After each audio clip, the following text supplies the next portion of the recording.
Hi, I'm PGA Professional Mike Ray. Today I'm at the 18th hole of Fistall Golf Club. I'd like to give you a tip today and a drill that will actually help you improve your putting stroke. So many times I see golfers who get set up to the golf ball and their eyes are actually inside the golf ball line. And what happens is the putter will move to the inside and out. You're going to shove a lot of putts. Or you get the student that's too far over. Now their eyes are looking on the outside of the golf ball with an outside to inside stroke cutting across it.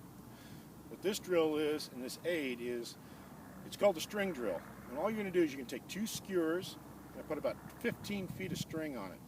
Now I've got a little bit uphill putt and I've got it pretty much a straight putt.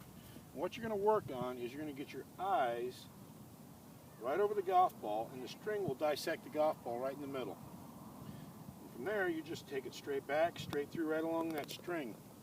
Again, two things are happening here. Your eyes are more over the golf ball. You're able to see the line a lot better.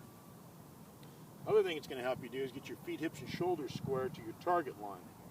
And again, it's just back and forth, make a solid stroke. Again, the big key is so many times your eyes are underneath. Right up over the golf ball, that string is going to dissect the golf ball right in the center. Work on this drill. It's a great drill to help you, again, get your eyes over the ball. Hope this tip helps. Good luck with your putting.